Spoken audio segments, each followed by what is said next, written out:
C'est une bonne nouvelle dans la riposte contre Ebola dans le Nord Kivu, mais une désolation au Kasaï, toujours en santé. Une industrie pharmaceutique locale s'apprête à mettre la clé sous le paillasson. Biofarco, une filiale de la MIBA spécialisée dans la production de liquides de perfusion, a perdu il y a 3 ans tout son marché. C'est là au profit des firmes de Kinshasa et de l'étranger. Cette situation a occasionné 36 mois d'arriérés des agents. Le directeur général de la Biofarco lance un cri de détresse pour remettre à pied d'œuvre cette entreprise qui se trouve à Mbujimaï dans le Kasaï oriental. Depuis 1990, la Biofarco peut produire jusqu'à 1 million de poches de 1000 millilitres par an. Malgré cette capacité, cette entreprise n'a plus de marché pour écouler ses produits.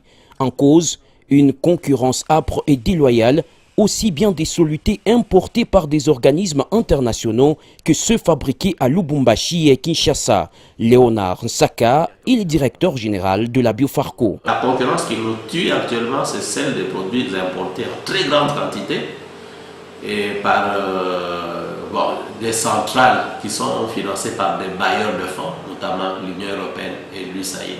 Les produits importés sont importés en exonération de tous les droits, pas de douane, pas les autres taxes, soit à l'entrée, à l'intérieur. L'ancien ministre, vice-ministre de l'Industrie, il disait importer, c'est exporter le travail. C'est-à-dire que nous sommes en train, avec cette pratique là-bas, de rendre prospères les industries indiennes contre l'industrie locale. Plus grave, ajoute le directeur général de la Biofarco, même pendant la longue période de recrudescence de l'épidémie de choléra au Kasaï oriental, son entreprise n'a pas pu bénéficier de la moindre commande. Il en appelle à la protection de l'industrie locale et des emplois créés. Puisque le gouvernement ne peut pas chercher une chose et son contraire.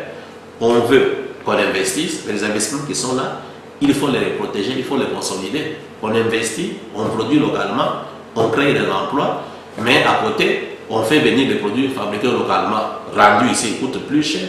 On tue l'emploi, on tue l'industrie locale. On dit que la Belgique s'est développée grâce aux PME. Si on tue les PME, comment ils sont obtenir le développement? D'ailleurs, lors de son séjour dernièrement à l'est du pays, le président de la République a dit à juste propos, d'ailleurs, qu'il fallait promouvoir l'industrie locale. J'espère que cette fois-ci au moins, ça ne sera pas seulement un slogan. Durant ces années de prospérité, la Biofarco a exporté ses liquides de perfusion dans plusieurs pays d'Afrique centrale et australe, dont la République centrafricaine, le Congo-Brazza et la Zambie.